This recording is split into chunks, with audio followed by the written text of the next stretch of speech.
Bab 11. Restoran Istana Aula Bela Diri, yang terletak di tengah-tengah halaman luar dan dalam, adalah satu-satunya restoran di seluruh Istana Aula Bela Diri. Restoran ini meliputi area yang luasnya lebih dari 4.000 meter persegi, dan kelima lantainya masing-masing melayani berbagai macam orang. Lantai 1 hingga 3 diperuntukkan bagi murid-murid tingkat luar, murid-murid tingkat dalam, dan pengawas biasa.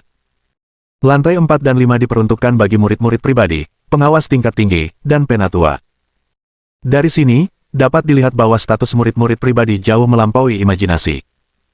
Setelah mengalahkan Gou Zi dan teman-temannya, Xiang Shaoyun langsung berlari ke restoran. Dia langsung pergi ke manajer restoran dan dengan lantang berkata, "Pemilik restoran, siapkan 1 kendi anggur, 3 kati daging, 4 mangkuk nasi, dan 5 lauk pauk secepat mungkin, tuan muda ini akan mati kelaparan." Penjaga toko itu tertawa dan menjawab, "Baiklah, silakan duduk dulu, mereka akan segera keluar."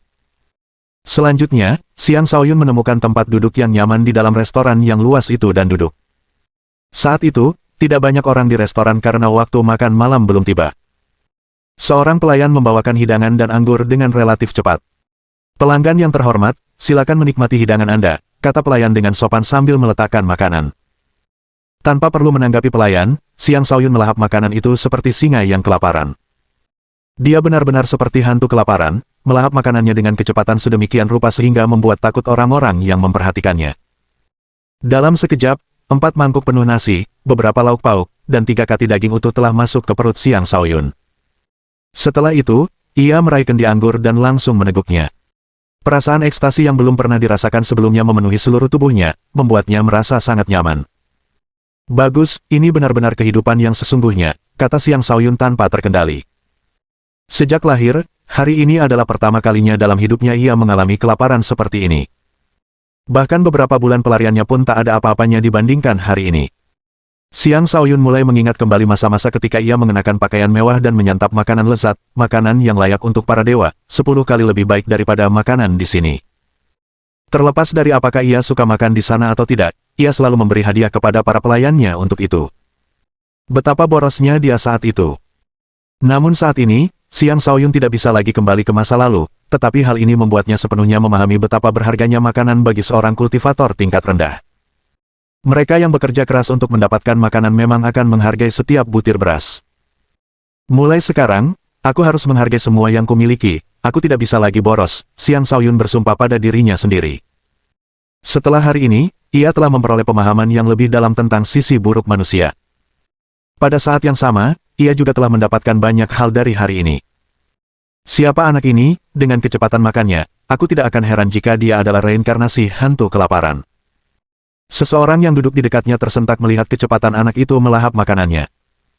"Sepertinya aku belum pernah melihat orang ini sebelumnya, mungkinkah dia salah satu murid istana luar yang kelaparan dan datang ke sini untuk makan gratis?" jawab orang lain yang duduk di meja yang sama. "Hehe. Itu mungkin saja, aku penasaran apakah hal-hal seperti ini sering terjadi padanya, jika ya, maka bocah ini akan celaka," kata orang yang pertama kali angkat bicara. Memang benar, karena dia berani makan tanpa membayar, dia harus tinggal dan membantu restoran mencuci piring selama sebulan penuh, meskipun sebulan mungkin tidak tampak seperti waktu yang lama, dia akan kehilangan semua kultivasinya selama waktu ini, yang akan semakin memperlebar kesenjangan antara dia dan teman-temannya, kata orang lain. Dilihat dari pakaian mereka, mereka tampak seperti murid istana dalam.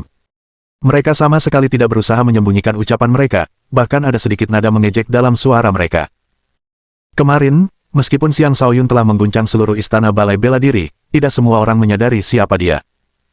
Lagi pula, murid-murid istana dalam biasanya berada di tempat lain untuk berwisata atau bermeditasi secara tertutup. Tidak banyak yang pernah mendengar tentang 5 bintang Xiang Shaoyun yang menerangi langit. Jika tidak, mereka pasti tidak akan memandang rendah Xiang Shaoyun seperti itu. Xiang Shaoyun mendengar setiap kata dalam percakapan mereka dengan sangat jelas, tetapi tentu saja dia tidak akan mengambil kata-kata mereka ke hati. Dia mempercepat laju minum anggurnya sebelum memanggil pelayan untuk membayar tagihan. "Pelanggan yang terhormat, total tagihan Anda adalah 10 poin, silakan tunjukkan piring giok Anda untuk membayar," kata pelayan itu dengan sopan, meskipun matanya menunjukkan keraguan yang ada di dalam dirinya. Bahkan pelayan itu sendiri mengira bocah itu hanyalah salah satu murid istana luar yang datang untuk makan tanpa membayar. Memperhatikan cara pelayan itu memandangnya, Xiang Shaoyun mengeluarkan piring giok dan membantingnya ke meja. "Pak, ambillah," kata Xiang Shaoyun dengan sedikit kebanggaan yang tak disembunyikan. Para kultivator harus memiliki tulang punggung yang tak tergoyahkan, yang tak akan pernah patah. Itulah kata-kata yang diajarkan ayahnya kepadanya. Tak pernah terlintas dalam mimpi terliarnya sekalipun bahwa pelayan itu akan mampu membuat piring giok. Setelah memeriksa piring giok itu, ia berseru kaget, ini piring giok pemberian dari Aula Batas. Ada apa? Apakah ada masalah? Bentak Xiang Shaoyun kepadanya. Tidak, tidak ada masalah sama sekali, lagi pula, karena Anda memiliki piring giok dari Aula Batasan, Anda berhak mendapatkan diskon 40% dari total tagihan Anda, jadi, Anda hanya perlu membayar 6 poin sekarang. Sikap pelayan itu berubah 180 derajat, nadanya kini bernada hormat. Seorang murid yang mampu melampaui salah satu batasan akan memiliki masa depan yang cerah dan bukanlah seseorang yang bisa disinggung oleh pelayan restoran biasa. Ada yang seperti ini di sini, lumayan juga. Xiang Shaoyun tertawa acuh tak acuh. Setelah selesai membayar tagihan Xiang Shaoyun, pelayan itu mengembalikan piring giok dan bahkan dengan hormat berkata, harap simpan baik-baik, Tuan Muda. Perubahan sapaannya dari pelanggan menjadi Tuan Muda memang sangat cepat. Xiang Shaoyun tertawa kecil sebelum berkata, di masa depan, sebelum kau bersikap sombong seperti itu, ingatlah bahwa sungai mengalir 30 tahun ke timur dan 30 tahun ke barat, siapa yang bisa memastikan apa yang akan terjadi besok? Tentu saja, jawab pelayan itu langsung. Kata-kata Xiang Shaoyun terdengar oleh para murid istana di dekatnya, memberi mereka perasaan yang sangat tidak menyenangkan, seolah-olah dia membantah semua yang telah mereka katakan tentangnya sebelumnya. Murid istana dalam yang pertama kali mengejek Xiang Shaoyun berdiri dan menunjuk ke arahnya, berkata, hanya bocah alam dasar tingkat 6 yang berani mengucapkan omong kosong seperti itu, ya, kurasa kau tidak perlu lagi bersaing untuk posisi murid istana dalam. Xiang Shaoyun menoleh ke belakang untuk melihat murid istana dalam yang baru saja berbicara dan berkata, menurutmu, hak apa yang kau miliki untuk memotong jalanku ke depan? Karena nama saya Wang Yang, jawab murid istana dalam itu, dengan bangga seperti burung merak. Wang Yang adalah salah satu dari 15 murid terbaik di istana dalam. Hanya dari hal ini saja, dia memang memiliki kemampuan untuk menghentikan kemajuan sebagian besar murid istana luar. Perlu diketahui bahwa perbedaan antara murid istana dalam dan luar bagaikan perbedaan antara langit dan bumi. Setiap murid istana dalam adalah individu yang telah berhasil memadatkan energi astral. Mereka telah mencapai titik pemurnian kekuatan menjadi ki dan memisahkan energi astral dari tubuh fisik mereka, yang memberi mereka kemampuan bertarung yang luar biasa.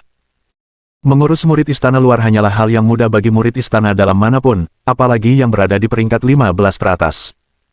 Saat mendekati waktu makan malam, banyak murid mulai berdatangan ke restoran. Mereka baru saja memasuki restoran ketika mendengar Wang Yang berdebat dengan seorang murid istana luar. Karena tidak ingin ketinggalan keseruannya, mereka pun mendekat. Wang Yang, gumam Xiang Shaoyun, tampak linglung. Jadi kau memang tahu rasa takut, kalau kau waras, cepat kemari dan minta maaf, berikan juga semua poinmu, kalau tidak. Wang Yang mencibir dengan angkuh. Namun, sebelum dia selesai berbicara, Xiang Shaoyun mulai menutup telinganya sambil menjawab dengan acuh tak acuh, belum pernah mendengar tentangmu sebelumnya. Tindakan dan cara bicara Xiang Shaoyun penuh dengan provokasi, meninggalkan rasa yang sangat tidak enak di mulut Wang Yang.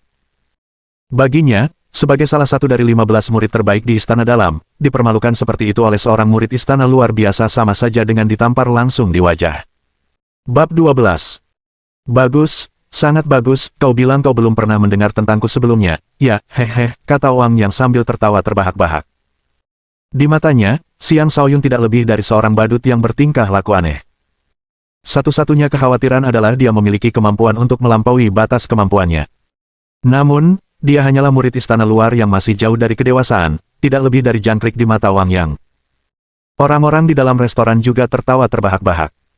Mereka menertawakan Xiang Shaoyun karena ketidaktahuannya yang luar biasa, yang justru mencari kematiannya sendiri. Bangkit dari tempat duduknya, Wang Yang menatap tajam Xiang Shaoyun sambil mendekat dan memancarkan sebagian energi astralnya. Sebelum Wang Yang sempat mendekat sepenuhnya, Xiang Shaoyun berteriak kaget, Tuan muda ini adalah adik dari Zi Changhe, dan karena itu setengah kakak berani-beraninya kau tidak menghormatiku. Zi Changhe, bukankah itu markis petir ungu? Kata Wang Yang, benar-benar terkejut. Saudara Wang, jangan dengarkan omong kosongnya, adik laki-laki markis petir ungu tidak mungkin dari generasi yang sama dengan kita, lihat betapa mudanya bocah ini, bagaimana mungkin dia menjadi adik laki-laki markis petir ungu, dia jelas-jelas sedang menggertak kita, para murid istana dalam yang duduk di meja yang sama mengingatkannya. Oh, benar, bocah sialan ini berani mempermainkanku, kau bahkan berani menggunakan nama markis petir ungu untuk mengarang kebohongan, aku harus menghukummu habis-habisan hari ini, teriak Wang Yang dengan marah. Kau berani, akulah Xiang Shaoyun yang sesungguhnya, kata Xiang Shaoyun, menegaskan statusnya. Siapa peduli kau Shaoyun atau Shaolin, aku tetap akan memukulmu, teriak Wang Yang sambil melayangkan telapak tangan tepat ke wajah Xiang Shaoyun. Awalnya Xiang Shaoyun berpikir untuk melarikan diri, tetapi ia mendapati dirinya terpaku di tempat oleh aura Wang Yang, yang hampir menghancurkan harapannya untuk bisa lolos. Sial, nama Zi Changhe benar-benar tidak berguna, aku bahkan tidak bisa menghalangi sesama murid. Xiang Shaoyun mengumpat dalam hati. Tepat ketika Xiang Shaoyun mengira akan terkena pukulan telapak tangan yang keras, seseorang tiba-tiba berlari di depannya dan menghentikan pukulan telapak tangan Wang Yang sambil berkata, tahan tanganmu. Setelah memperhatikan orang yang menghentikannya, Wang Yang dengan marah berteriak, Wang Zhenchuan, kau berani menghalangiku. Sekilas, Wang Zhenchuan tampak tidak jauh lebih tua dari Xiang Shaoyun. Meskipun ia tidak bisa dianggap tampan, ia juga memiliki pembawaan yang luar biasa. Ia juga merupakan salah satu dari 15 murid terbaik di Istana Martial Hall. Wang Zhenchuan berasal dari keluarga miskin, tetapi bakatnya luar biasa. Dia mencurahkan seluruh fokusnya untuk kultivasi dan dikenal luas sebagai markis petir ungu berikutnya. Lebih jauh lagi, Zi Changhe adalah idola Wang Zhenchuan, target yang ingin dia capai. Dia memang adik dari tetua Zi Changhe, jawab Wang Zhenchuan acuh tak acuh kepada Wang Yang. Kau benar-benar buta, dia masih sangat muda, bagaimana mungkin dia menjadi adik kelas markis petir ungu, bahkan jika dia muridnya, aku tidak suka wajahnya, sebaiknya kau segera pergi, atau aku akan menganggap ini sebagai tantanganmu. Wang Yang meraung. Dengan santai dan tanpa ragu, Wang Zhenchuan menjawab, Xiang Shaoyun lah yang menyebabkan 5 bintang menerangi langit kemarin. Setelah dia berbicara, kata-katanya bergema di seluruh restoran, menyebabkan semua orang di sana akhirnya dapat menyatukan semua kepingan puzzle. Jadi dia Xiang Shaoyun yang menarik fenomena 5 bintang yang menerangi langit, pantas saja namanya terdengar begitu familiar, ternyata dialah orangnya selama ini. 5 bintang menerangi langit, pria ini memiliki bagan kelahiran tingkat tinggi alami, masa depannya tak terbatas, bahkan istana balai bela diri kita hanya memiliki satu orang seperti dia, wanita tercantik nomor 1 kita, Gong Qingyin. Memang benar, aku beruntung bisa melihat semuanya kemarin, banyak tetua ingin menerimanya sebagai murid, termasuk wakil kepala istana King Xiuhe, sayang sekali tetua ke-19 mengatakan bahwa dia menerima murid ini atas nama gurunya, namun, ini memang membuktikan bahwa Xiang Shaoyun adalah adik dari tetua ke-19. Wang Yang akan celaka kali ini karena telah menyinggung adik dari markis petir ungu, hari-harinya mulai sekarang akan sulit, sebaiknya kita menjauh darinya. Memang seharusnya begitu, markis petir ungu itu berapi-api dan pantang menyerah, dia pasti juga sangat menyayangi adik laki-lakinya, kalau tidak, dia tidak akan memberinya piring giok untuk membiarkannya makan di sini. Wang Yang berani menindasnya, dia benar-benar berani. Mendengar dengan jelas setiap kata dari murid-murid di luar istana, wajah Wang Yang mulai pucat. Ia tak pernah menyangka dalam mimpi terliarnya sekalipun bahwa bocah ini sebenarnya adalah adik dari markis petir ungu. Ia baru pergi beberapa hari dan sesuatu yang sebesar ini telah terjadi. 5 bintang menerangi langit. Jika telapak tangannya benar-benar mengenai wajah Xiang Shaoyun sebelumnya, ia benar-benar akan mencari kematiannya sendiri. Seorang jenius luar biasa seperti Xiang Shaoyun pastilah permata berharga di seluruh istana balai bela diri. Bahkan murid pribadi para tetua pun tidak akan berani menyinggungnya, apalagi seorang murid istana biasa seperti dia. Melakukan hal itu sama saja dengan menggali kuburnya sendiri. Saat ini, dia tidak bisa tidak merasa sangat berterima kasih kepada Wang Zhenchuan. Dengan menghentikannya, Wang Zhenchuan pada dasarnya telah menyelamatkan hidupnya. Melihat Wang Yang sedikit gemetar, Xiang Shaoyun bersikap layaknya seorang tetua dan berkata, jadi kau sekarang tahu kesalahanmu, ya, untungnya bagimu, tuan muda ini adalah orang yang murah hati, jadi aku akan memaafkanmu kali ini, di masa depan, sebaiknya kau jangan sampai aku melihatmu bersikap sombong lagi. Ya, tetua Xiang benar sekali, 2, Wang Yang, tidak akan pernah melakukan hal seperti itu lagi, kata Wang Yang, hatinya merinding. Dia telah berusaha keras untuk mendapatkan statusnya sebagai murid istana dalam, dia tidak ingin membuangnya begitu saja. Xiang Shaoyun tak lagi mempedulikan Wang Yang yang menyedihkan itu. Sebaliknya, ia menoleh ke Wang Zhenchuan dan menepuk bahunya, sambil berkata, kau tidak buruk, aku, Xiang Shaoyun, akan menjagamu mulai sekarang. Setelah selesai berbicara, Xiang Shaoyun berbalik dan melangkah keluar dari restoran dengan sangat santai. Namun, tempat itu menjadi begitu sunyi sehingga orang bisa mendengar suara jarum jatuh. Seorang praktisi alam dasar tingkat 6 akan mengurus murid istana dalam di alam astral. Apakah hukum alam telah benar-benar terbalik? Setelah keluar dari restoran, Xiang Shaoyun menghela napas lega sambil menepuk dadanya dan bergumam, untunglah nama, Xiang Shaoyun, itu menakutkan, tidak ada yang berani macam-macam denganku, murid-murid istana dalam, mereka bahkan tidak pantas menjadi pelayanku. Ketika para murid di restoran mendengar kata-katanya, ekspresi mereka menjadi sedikit rumit. Mereka semua mengumpat dalam hati, anak nakal ini benar-benar menyebalkan, Wang yang hanya bersikap sopan karena status markis petir ungu. Setelah melupakan kejadian singkat itu, Xiang Shaoyun tidak langsung kembali ke halaman luar. Saat itu sudah waktu makan malam, sebagian besar murid pasti sudah berebut makanan. Xiang Shaoyun juga tidak berencana mengunjungi Zi Changhe. Lagi pula, Zi Changhe sendiri telah mengatakan bahwa jika dia tidak dapat mencapai alam astral dalam waktu setengah tahun, dia bisa melupakan semua pikiran untuk mencarinya. Lapangan luar, aula teknik pertempuran. Tempat ini tidak jauh dari aula batasan, dan tidak seperti paviliun kuno di aula batasan. Sebaliknya, ada beberapa paviliun kecil yang didirikan dan tidak terawat, dan paviliun-paviliun kecil ini membentuk aula teknik pertempuran. Xiang Shaoyun berjalan menuju paviliun pertama. Di dalamnya berdiri sebuah batu setinggi hampir 2 meter. Ini adalah prasasti teknik pertempuran. Prasasti teknik pertempuran biasanya menyimpan teknik pertempuran yang dapat diwariskan tanpa syarat. Di dalam prasasti ini terdapat teknik pertempuran peringkat terendah Istana Balai Bela Diri, yaitu tinju Ki Menerjang. Semua murid sekte luar Istana Balai Bela Diri berhak mempelajari teknik pertempuran tingkat 1 ini. Xiang Shaoyun adalah seorang yang sangat berpengetahuan luas, memiliki pemahaman teoritis yang mendalam tentang ratusan teknik pertempuran tingkat tinggi. Namun, dengan kekuatannya saat ini, ia tidak memiliki cara untuk mengembangkan teknik-teknik khusus tersebut. Dulu kupikir teknik-teknik sampah itu bahkan tak layak diperhatikan, tapi sekarang aku malah mempelajari salah satunya. Xiang Shaoyun menghela napas, berbagai macam emosi berkecamuk di dalam hatinya.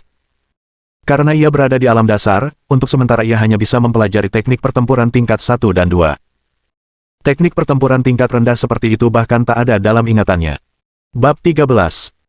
Jurus Tinjuki mengalir melibatkan pengumpulan kekuatan fisik ke dalam kepalan tangan dan melepaskan pukulan dengan kekuatan seperti binatang buas iblis yang sedang menyerang. Ini diklasifikasikan sebagai teknik pertempuran tingkat puncak 1. Mereka yang menguasai jurus Tinjuki mengalir akan mampu meningkatkan kekuatan fisik mereka sebesar 25 hingga 50 kg. Inilah manfaat unik dari berlatih teknik pertempuran ini. Seorang kultivator alam dasar yang mempraktikkan teknik pertempuran ini melawan kultivator alam dasar yang tidak mempraktikkannya akan memiliki keunggulan kekuatan hingga 50 kg, yang cukup untuk menjadi faktor penentu dalam pertempuran. Menenangkan hatinya, Xiang Shaoyun menghafal baik metode untuk mengkultivasi jurus Ki mengalir maupun gambar-gambar yang terukir di dinding yang menggambarkan proses penggunaan teknik pertempuran tersebut. Dia tidak langsung mulai berlatih jurus Ki mengalir, melainkan mulai berjalan menuju prasasti kedua. Teknik yang tersimpan di sini adalah teknik tendangan. Ini adalah teknik pertempuran tingkat 1 puncak lainnya, tendangan angin kencang. Teknik ini berfokus pada latihan kaki. Teknik ini tidak memiliki efek meningkatkan kekuatan seperti Tinjuki yang menggelegar, tetapi dapat meningkatkan kecepatan tendangan, sesuai dengan namanya, angin kencang. Hal ini membuat lawan sangat sulit untuk melacak tendangan tersebut. Sekali lagi, Xiang Shaoyun menghafal baik metode maupun gambar ukirannya dalam sekejap mata. Jika orang lain mengetahui bahwa Xiang Shaoyun hanya perlu melihat sekilas untuk menghafal teknik-teknik tersebut, mereka pasti akan sangat terkejut. Setelah menghafal tendangan angin kencang, Xiang Shaoyun melanjutkan ke prasasti lain untuk melihat teknik-teknik di sana. Sekali lagi, setelah hanya berdiam di sana sesaat, dia pindah ke prasasti lain. Dalam waktu 1 jam, dia benar-benar menghafal 5 teknik pertempuran yang terdapat di dalam prasasti tersebut. Teknik-teknik tersebut terdiri dari Tinjuki yang mengalir, tendangan angin kencang, telapak tangan pemecah awan, pedang 3 putaran, dan teknik tebasan berat, 5 teknik pertempuran tingkat 1 yang berbeda. Sebagian besar perwira bela diri akan menasihati murid-murid mereka untuk tidak mengambil beban lebih dari yang mampu mereka tanggung, oleh karena itu mereka hanya mengizinkan murid-murid tersebut berlatih paling banyak 3 teknik pertempuran secara bersamaan. Namun di sini Xiang Shaoyun, tampaknya ingin mempelajari kelima teknik tersebut sekaligus. Setelah selesai, Xiang Shaoyun meninggalkan aula teknik pertempuran dan kembali ke tempat tinggalnya. Selama berada di sini, Zi Changhe hanya pernah memberinya 1 kitab meditasi sebelum mengirim Xiang Shaoyun untuk berlatih bersama murid-murid istana luar lainnya. Namun, jika ada satu hal yang telah ia lakukan, ia telah menyediakan tempat tinggal yang nyaman bagi Xiang Shaoyun. Xiang Shaoyun tinggal sendirian di sebuah kompleks yang tenang dan indah, terpisah dari murid-murid lainnya. Hanya murid pribadi yang berhak tinggal di daerah seperti itu. Setelah kembali ke halamannya, ia berpikir dalam hati, untunglah kakak senior yang berhati dingin ini masih memiliki sedikit rasa kemanusiaan. Dengan kompleks tempat tinggal yang terpencil, Xiang Shaoyun dapat sepenuhnya fokus pada pengembangan teknik bertarungnya. Meninggalkan kekhawatiran yang menumpuk sepanjang hari, ia duduk dengan tenang di kompleksnya. Dalam benaknya, pertama-tama muncul gambaran tentang jurus Qi yang mengalir deras, diikuti oleh tendangan angin kencang, dan seterusnya. Dengan melakukan itu, gambaran tentang kelima teknik bertarung tersebut tertanam kuat dalam pikirannya. Tinju Qi mengalir, mengumpulkan kekuatan di kepalan tangan, memanfaatkan momentum untuk meningkatkan kekuatan kepalan tangan, mencapai tingkat di mana momentum kepalan tangan setara dengan Qi. Xiang Shaoyun bermeditasi, mengingat bagian-bagian penting dari tinju Qi mengalir. Tak lama kemudian, dia berdiri, memadatkan semua kekuatan yang dapat dikumpulkan tubuhnya di alam dasar tingkat 6 ke dalam kepalan tangannya. Dalam pikirannya terlintas gambar pertama yang berkaitan dengan tinju Qi mengalir, diikuti oleh yang kedua, yang ketiga. Seperti sebuah drama, gambar-gambar itu memeragakan kembali metode untuk mempraktikkan jurus Qi mengalir berulang kali dalam pikiran Xiang Shaoyun. Pukulan Qi yang dahsyat. Dengan posisi kuda-kuda, mata Xiang Shaoyun terbuka lebar saat dia berteriak sekuat tenaga, tinjunya terentang lurus ke depan. Peng! Satu dorongan, momentumnya seperti Qi. Suara yang menekan tiba-tiba terdengar. Meskipun dia baru saja mulai berlatih tinju Qi yang mengalir deras, dia mampu mengeluarkan tidak kurang dari 3% dari potensi penuhnya. Tak dapat dipungkiri bahwa Xiang Shaoyun benar-benar memiliki pemahaman yang luar biasa. Pukulan Qi yang dahsyat. Sekali lagi mengepalkan tinjunya, Xiang Shaoyun mengulangi gerakan yang sama persis. Pukulan Qi yang dahsyat.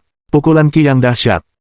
Dengan memanfaatkan kekuatan dorongan ke depan, kekuatan fisik di dalam tinjunya tampak memadat menjadi Qi sebelum dilepaskan, memanfaatkan sekitar 8% dari potensi penuh kemampuannya. Xiang Shaoyun tanpa henti melayangkan pukulan demi pukulan sementara tubuhnya terus melaju ke depan. Dalam waktu 2 jam, dia mengelilingi halaman rumahnya berkali-kali, melayangkan hampir 1000 pukulan. Efektivitas akhirnya dengan kemampuan itu sekitar 30%. Ingatlah bahwa ini adalah 30%, bukan 3%. Seseorang harus ingat bahwa faktor terpenting dalam mempelajari teknik pertempuran adalah pemahaman bela diri. Jika seseorang memiliki kemampuan yang tidak memadai untuk memahami teknik bela diri, menguasai teknik pertempuran tidak akan lebih dari sekadar melakukan gerakan tanpa melepaskan kekuatan sebenarnya dari teknik pertempuran tersebut. Jika pemahaman seseorang baik, ia akan mampu melepaskan lebih dari setengah potensi keterampilan tersebut, meningkatkan kekuatan tempurnya sendiri secara bersamaan. Ambil contoh jurus Qi dahsyat. Jika seseorang mampu memahami 50% dari jurus tersebut, kekuatan fisiknya akan meningkat sebesar 25 kg. Di sisi lain, jika seseorang berhasil memahami sepenuhnya jurus tersebut, kemampuan fisiknya akan meningkat sebesar 50 kg atau lebih. Orang biasa membutuhkan waktu yang cukup lama untuk berhasil menguasai teknik pertempuran tingkat 1, mulai dari 10 hingga 15 hari paling lama, atau berbulan-bulan jika pemahaman seseorang lemah. Lebih jauh lagi, ini hanya berdasarkan waktu yang dibutuhkan untuk memahami 50% dari teknik tersebut. Jika mereka ingin mencapai pemahaman sempurna, hal itu mustahil dicapai tanpa menghabiskan waktu berbulan-bulan sepenuhnya untuk mempelajari teknik tersebut. Ini sama sekali tidak praktis. Namun, Xiang Shaoyun hanya membutuhkan waktu 2 jam untuk menguasai 30% dari jurus Qi dahsyat. Pemahaman pada level ini pada dasarnya adalah menantang langit. Meskipun begitu, Xiang Shaoyun tidak puas dengan penampilannya. Sambil beristirahat sejenak dan bermeditasi, ia berpikir dalam hati, mencapai 30% kemahiran dalam 2 jam masih jauh dari cukup. Dengan teknik pertempuran tingkat ini, aku harus mencapai 40, 50% kemahiran. Aku sudah menyia-nyiakan 10 tahun emas hidupku. Aku harus bekerja 10 kali lebih keras dari yang lain, mungkin bahkan lebih cepat, jika aku ingin mengejar mereka. Setelah beristirahat selama 1 jam, Xiang Shaoyun sekali lagi berdiri dan berlatih jurus Qi mengalir. Dor dor dor. Xiang Shaoyun melayangkan pukulan dengan ganas seolah-olah dia adalah iblis yang tak pernah lelah, 1 pukulan lebih cepat dari sebelumnya. Dengan cara ini, 2 jam lagi berlalu. Kali ini, dia berhasil melayangkan 500 pukulan lebih banyak daripada sebelumnya, sehingga total pukulannya dalam 2 jam itu mencapai 1.500 pukulan. Pemahamannya tentang jurus Qi mengalir juga meningkat hingga 70%. Demikian pula, dia mampu mengerahkan 70% dari potensi penuh jurus Qi mengalir dalam latihan. Lanjutkan. Di mata Xiang Shaoyun terpancar secerca urgensi yang biasanya tidak ada padanya. Setelah 1 jam lagi, pemahaman Xiang Shaoyun tentang jurus Qi mengalir meningkat hingga 90%. Pada titik ini, dia tidak lagi melanjutkan latihan. Dia tahu bahwa 10% terakhir tidak akan tercapai hanya melalui latihan, melainkan melalui pertarungan sebenarnya. Ini akan menjadi satu-satunya cara baginya untuk menjembatani kesenjangan terakhir yang tersisa. Dia kemudian melanjutkan meditasi selama 1 jam lagi, memperkuat kemajuan yang telah dicapainya selama 6 jam latihan sebelumnya. Buku panduan penguasa penakluk surga terus beredar di seluruh tubuhnya. Dengan 9 bintang sebagai dasarnya, energi astral beredar ke seluruh tubuhnya melalui meridian dan titik akupunkturnya. Saat ia berlatih, kekuatan dalam tubuhnya perlahan berubah untuk memperkuat energi astralnya, menghilangkan kelelahannya. Sebagian besar kultivator tidak akan mampu membangkitkan semua bintang mereka sekaligus. Hanya setelah mereka mencapai titik mengubah kekuatan fisik menjadi ki barulah mereka dapat membangkitkan ki astral mereka untuk mengaktifkan bintang-bintang mereka, dari mana mereka akan memperoleh energi astral. Namun saat ini, 9 bintang Xiang Shaoyun dalam bagan kelahirannya telah lama terbangun, dan dia baru berada di alam dasar. Ini adalah salah satu keuntungan memiliki fisik yang luar biasa. Untuk membangkitkan bintang seseorang sejak awal perjalanan kultivasinya, seseorang setidaknya perlu memiliki fisik bintang 7. Seseorang dengan fisik yang diberkati surga seperti itu akan menjadi sangat berbakat dalam kultivasi bela diri. Kecepatan kultivasi orang seperti itu akan beberapa kali lipat dari orang normal. Xiang Shaoyun memiliki fisik yang luar biasa, sekuat 9 bintang yang mengguncang langit, raja dari semua fisik. Jika dia sepenuh hati fokus pada kultivasi, laju peningkatannya akan melampaui imajinasi siapapun. Setelah sepenuhnya memulihkan kekuatannya, pikirannya sekali lagi memasuki kondisi untuk berlatih teknik pertempuran. Angin kencang menerpa. Angin kencang merupakan simbol kecepatan. Jika dipahami sepenuhnya, kecepatan tendangan seseorang akan seperti badai dahsyat, menghancurkan segala sesuatu yang dilewatinya. Inilah esensi dari tendangan angin kencang. Kemampuan pemahaman alami Xiang Shaoyun sangat luar biasa, hanya dari mantra, dia mampu langsung memahami poin-poin penting untuk menguasainya. Xiang Shaoyun memulai dengan berlatih tendangan, lemparan, gulat, dan angkat beban, latihan paling dasar dalam hal teknik kaki. Bab 14. Matahari terbit dari timur, dan sinar matahari membanjiri seluruh kompleks. Di dalam sebuah kompleks terpencil di Istana Balai Bela Diri, seorang pemuda berpakaian tipis duduk bermeditasi sambil menyambut sinar pertama energi ungu yang.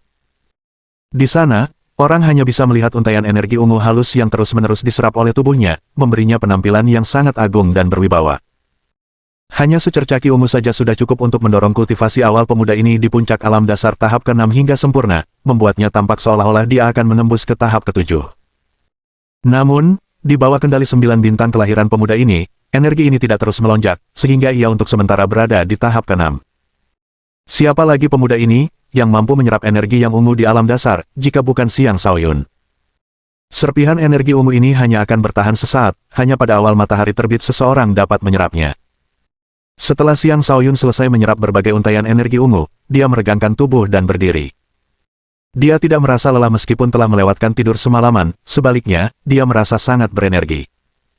Sepertinya aku harus bekerja keras mulai sekarang, gumam Xiang Shaoyun sambil berdiri dan meregangkan pinggangnya.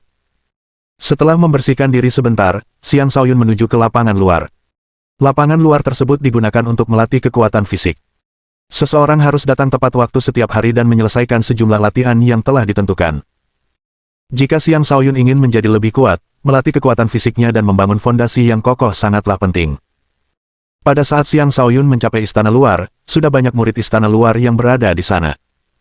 Saat itu, Xiang Shaoyun menyadari bahwa mereka menatapnya dengan aneh dan menghindarinya seperti wabah penyakit, sama sekali tidak ingin berdiri dekat dengannya.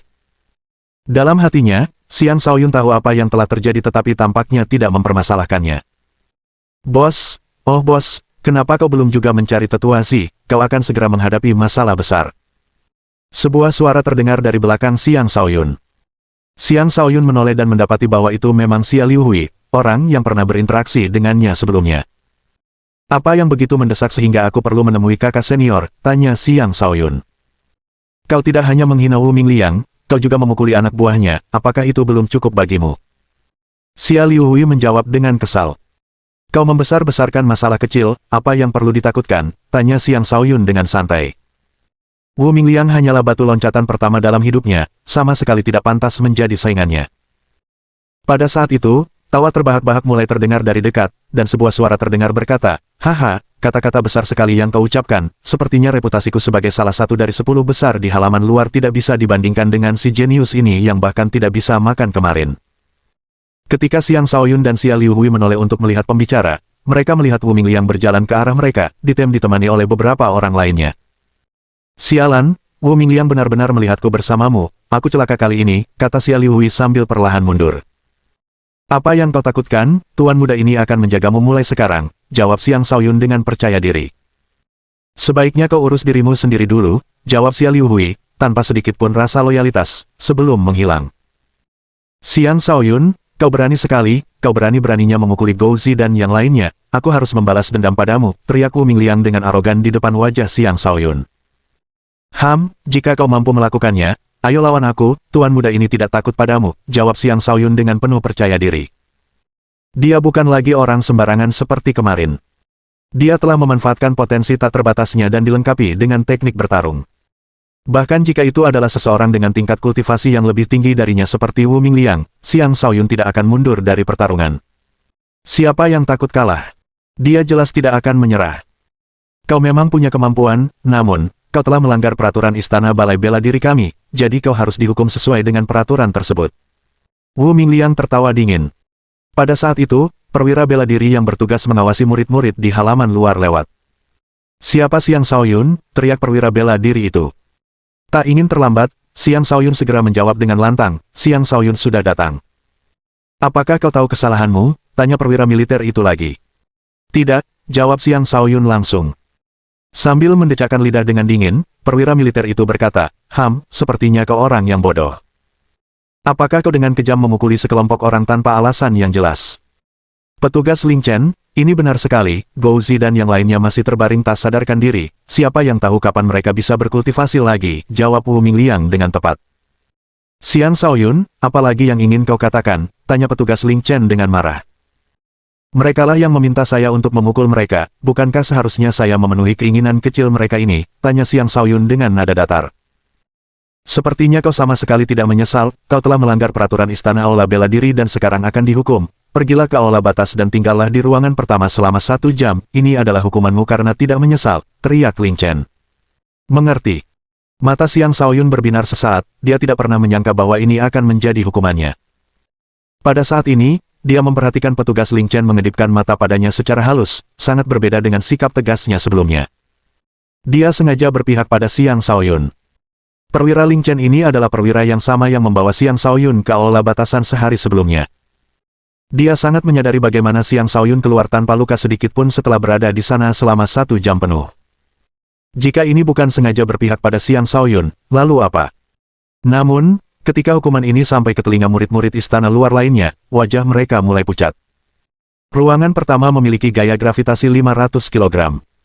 Bahkan praktisi alam dasar tingkat 6 atau 7 pun akan kesulitan untuk bertahan di sana selama setengah jam, apalagi 1 jam penuh. Hukuman ini terlalu berat, bukan? Apakah dia ingin membunuhnya?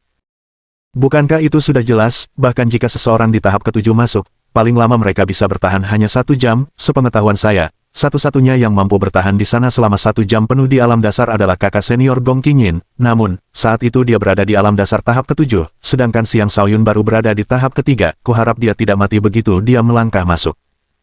Mungkinkah petugas Ling Chen bersekongkol dengan Wu Mingliang, apakah mereka sama sekali tidak menghormati Markis Petir Ungu? Sungguh disayangkan, seorang jenius yang mampu membuat 5 bintang bersinar di langit telah tiada begitu saja. Bahkan Wu Mingliang sendiri tidak menyangka bahwa perwira itu akan begitu tegas. Menahan keinginan untuk tertawa, dia menghadap Ling Chen dan berkata, perwira terhormat ini memang sangat teliti. Kemudian dia menoleh ke Xiang Shaoyun, dan sambil tertawa terbahak-bahak, berkata, haha. Kuharap kau menikmati hukuman kecilmu ini. Di matanya, Xiang Shaoyun sudah seperti orang yang berjalan menuju kematian. Bagus, sangat bagus, Wu Mingliang, aku menantangmu. Xiang Shaoyun berakting seolah-olah dia sangat marah. Sambil tetap tertawa, Wu Mingliang menjawab dengan sinis, apakah kau masih punya kesempatan untuk menantangku? Jika aku tidak mati hari ini, kau dan aku akan bertarung 7 hari lagi di arena, jawab Xiang Shaoyun, seolah-olah dia adalah seorang pahlawan yang akan mati dalam pertempuran. Haha, bagus, aku terima tantanganmu, asalkan kau bisa bertahan di aula batas, kita akan bertarung 7 hari lagi. Wu Mingliang tertawa terbahak-bahak. Seorang kultivator alam dasar tingkat 3 yang rendah ingin menantang kultivator alam dasar tingkat 9 yang tinggi. Ini, tanpa diragukan lagi, sama saja dengan mencari kematian. Dalam 7 hari, aku akan membuatmu benar-benar menyesali kesalahanmu karena pernah ingin menindas tuan muda ini. Setelah melirik Wu Mingliang dengan penuh percaya diri, Xiang Shaoyun berbalik dan menuju ke aula batas. Apakah memasuki ruangan pertama di aula batasan seharusnya menjadi hukuman? Bagi Xiang Shaoyun, ini tidak lebih dari sesi latihan biasa. Bab 15. Aula Batasan, Ruang 1. Di dalam, Xiang Shaoyun baru saja mulai berlari. Dengan beban gravitasi 500 kg, ini bukan sekadar berlari sesuka hatinya. Meskipun ia telah sedikit beradaptasi dengan gravitasi di dalam ruangan, bukan berarti ia seperti ikan di dalam air. Sebaliknya, setiap langkah yang diambilnya membutuhkan seluruh kekuatannya untuk melawan gravitasi di dalam ruangan, membuat setiap langkahnya sangat melelahkan. Satu langkah di bawah 500 kg penindasan. Dari segi kultivasi, seseorang biasanya perlu setidaknya berada di tahap akhir alam dasar ke-9 sebelum mampu mencapai prestasi seperti itu. Namun hari ini, Xiang Shaoyun mampu mencapainya hanya di tahap ke-6 alam dasar, sebuah prestasi yang menakjubkan. Saat Xiang Shaoyun memutar kitab penguasa penakluk surga, energi internalnya juga beredar, memperkuat meridian dan titik akupunturnya. Energi astral dari 9 bintangnya diserap dan dilepaskan seperti siklus tanpa akhir, memastikan bahwa ia akan selalu memiliki energi yang cukup. Karena telah ditempa dengan berbagai macam obat-obatan tingkat tinggi sejak muda, tubuh Xiang Shaoyun memiliki sejumlah besar kekuatan yang terpendam di dalamnya. Kemarin, setelah ia beradaptasi dengan gravitasi 500 kg, tubuhnya berhenti melepaskan lebih banyak kekuatan. Sekarang, saat ia berlari di bawah tekanan yang sama, energi mulai mengalir dari tubuhnya seperti air yang diperas dari handuk basah. Meskipun jumlah energi ini tampaknya tidak banyak, bagi seorang kultivator alam dasar, itu lebih dari cukup untuk meningkatkan kekuatan seseorang secara signifikan. Sekali lagi, Xiang Shaoyun hampir menembus ke alam dasar tahap ke-7, tetapi dia sekali lagi dengan paksa menekan energi ini. Lebih jauh lagi, energi ini tidak mengalir ke bagan kelahirannya tetapi dipaksa masuk ke 365 titik akupunturnya. Xiang Shaoyun melakukan ini semata-mata untuk memperkuat titik akupunturnya. Ketika saatnya tiba, bagan kelahiran dan titik akupunturnya akan saling menguntungkan, memungkinkan teknik kuno tersebut beredar lebih cepat dan meningkatkan kekuatan fisiknya. Dengan kemampuannya menguasai jurus ki mendadak dan tendangan angin kencang, ia pertama dan terutama perlu meningkatkan kemampuan fisiknya. Untuk melakukannya, memperkuat titik akupunturnya adalah salah satu cara paling efektif yang tersedia baginya. Ini adalah metode yang ia peroleh dari teks kultivasi kuno. 1 jam kemudian, Xiang Shaoyun semakin terbiasa dengan gaya gravitasi di dalam ruangan, dan dia perlahan-lahan menjadi lebih cepat saat terus berlari. Aula batasan sama sekali tidak buruk, itu memungkinkan saya meningkatkan kekuatan saya lebih cepat, tapi ini belum cukup. Menurut catatan teks kuno, ada beberapa kultivator alam dasar tahap pertama yang mampu dengan mudah mengangkat batu seberat 500 kg, tidak ada yang bisa dibandingkan dengan orang-orang aneh yang menjijikkan itu. Saya harus belajar dari mereka jika ingin berkembang lebih cepat. Setelah merenungkan pikirannya, Xiang Shaoyun memperbarui semangat bertarungnya. Tubuhnya bergerak lebih cepat dari sebelumnya, mengeluarkan lebih banyak potensi terpendam dalam dirinya. Saat ia bekerja keras di dalam aula batas, di luar, banyak murid istana luar berkumpul. Para murid tampaknya sedang menunggu suatu peristiwa besar terjadi. Lebih dari 1 jam telah berlalu, mengapa Xiang Shaoyun belum juga keluar? Bukankah sudah jelas, lihat betapa santainya pengawas itu beristirahat di sana, apa menurutmu dia berniat membiarkan Xiang Shaoyun keluar? Hei, menurutmu Xiang Shaoyun sudah mati rasa? Itu mungkin saja terjadi, begitu Anda memasuki ruang batas, hidup dan mati Anda sama-sama dipertaruhkan. Dalam sekejap mata, 2 jam berlalu. Para murid di halaman luar yang awalnya menunggu di luar mulai pergi, kecuali sebagian kecil yang masih menunggu kesimpulan akhir. Setelah 4 jam, tidak ada seorang pun yang tersisa. Tidak ada yang berpikir bahwa masih ada kemungkinan Xiang Shaoyun keluar dari aula batas. 8 jam setelah pertama kali masuk, Xiang Shaoyun akhirnya keluar dari aula batas.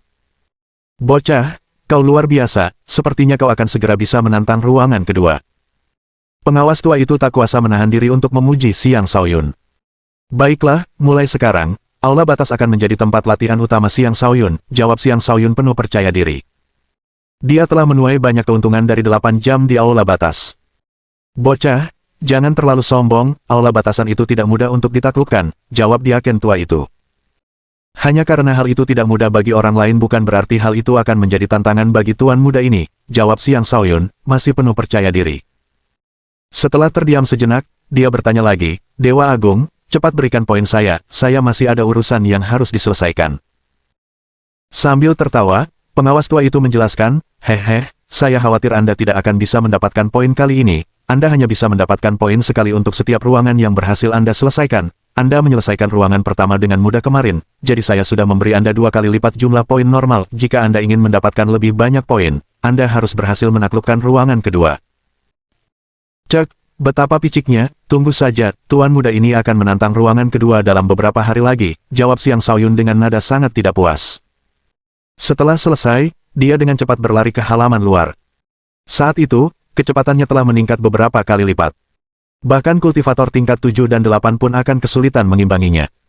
Mampu menahan gravitasi sebesar 500 kg adalah kekuatan yang setara dengan kultivator tingkat 9. Ini berarti bahwa dalam hal kecepatan dan kekuatan fisik, Xiang Shaoyun mampu bersaing dengan kultivator alam dasar tingkat 9 biasa. Wu Mingliang, tuan muda ini telah keluar, 7 hari lagi, kita akan bertemu di arena, teriak Xiang Shaoyun sekuat tenaga begitu sampai di halaman luar. Awalnya ia berpikir akan menjadi pusat perhatian begitu semua orang menyadari keberadaannya, sehingga murid-murid lain tahu betapa hebatnya dia sebenarnya. Sayangnya, halaman luar benar-benar kosong. Siapa yang akan mendengarnya? Sambil memukul dahinya sendiri, Xiang Shaoyun tak kuasa menahan diri untuk mengeluh, sial, sudah waktunya berebut makanan, mereka semua sudah pergi ke kantin. Kemudian dia bergegas ke kantin dan sekali lagi berteriak, Wu Mingliang, tuan muda ini telah keluar, 7 hari lagi, kita akan bertemu di arena. Namun kali ini, tak seorang pun repot-repot memperhatikannya. Semua orang sibuk berebut makanan. Mengisi perut lebih penting daripada tindakan Xiang Shaoyun yang menantang maut. Adegan ini sangat melukai perasaan Xiang Shaoyun. Dia pikir dia akan bisa tetap tegak. Dia tidak pernah menyangka bahwa dia akan sepenuhnya diabaikan oleh semua orang. Kakak, kau benar-benar berhasil selamat dari aula batasan. Saat itu, suara terkejut Xia Liuhui terdengar. Sambil menatap bajingan pengkhianat itu, Xiang Shaoyun menjawab dengan penuh semangat, tentu saja, tuan muda ini berbakat dalam segala bentuk kemampuan bela diri, hanya aula batas saja tidak akan mampu menghentikan saya.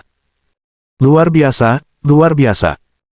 Xia Liuhui memuji Xiang Shaoyun secara berlebihan sebelum dengan lembut berkata kepadanya, dengan dukungan tetua Si, bagaimana mungkin pengawas aula batasan berani membuat masalah untukmu, di masa depan, kau adalah atasanku, aku, Xia Liuhui, siap melayanimu.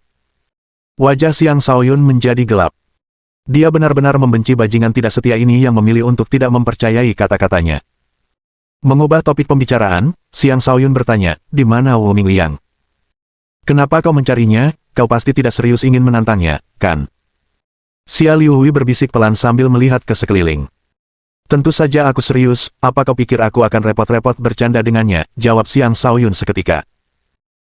Wu Mingliang termasuk dalam 10 murid istana luar terbaik dalam hal kemampuan bertarung, dia sudah berada di alam dasar tahap ke-9, konon di tahap menengah, hampir mencapai tahap akhir, pada saat itu, dengan prestasinya, dia pasti akan memasuki alam astral, aku bahkan mendengar bahwa dia telah diperhatikan oleh tetua ke-13, Li Sumeng, begitu dia memasuki alam astral, dia akan diterima sebagai murid pribadi. Xia Liuhui segera mengingatkannya. Setelah jeda singkat, dia menambahkan, dia juga anak ke-7 dari kepala kota Wu. Lalu kenapa kalau memang begitu, tuan muda ini masih setengah tetua, jawab Xiang Shaoyun tanpa ragu. Baiklah kalau begitu, ku dengar Wu Mingliang pergi keluar hari ini. Bab 16. Wu Mingliang tidak ada di sana. Selain itu, hampir tidak ada yang tahu bahwa Xiang Shaoyun menantangnya. Tanpa repot-repot mempermasalahkan lebih lanjut, Xiang Shaoyun mengajak Xia Liuhui makan di restoran. Meskipun Xia Liuhui agak tidak setia, Xiang Shaoyun berpikir bahwa dia memiliki beberapa sifat yang membuatnya menyenangkan untuk diajak bergaul. Pada saat yang sama, dia juga ingin memahami lebih banyak tentang situasi di istana luar. Bos, Markis Petir Ungu benar-benar memperlakukan Anda dengan baik, dia bahkan memberi Anda piring giok untuk makan di sini, sungguh mengagumkan.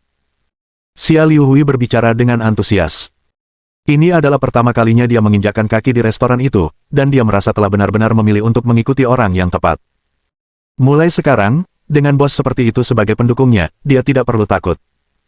Memikirkan semua itu, hati Xia Liuhui dipenuhi dengan kegembiraan yang luar biasa. Setelah memesan berbagai hidangan, Xiang Shaoyun mengajukan pertanyaan yang paling mendesak di dalam hatinya, seperti apa 10 murid istana luar terbaik itu, bagaimana 10 murid terbaik itu ditentukan.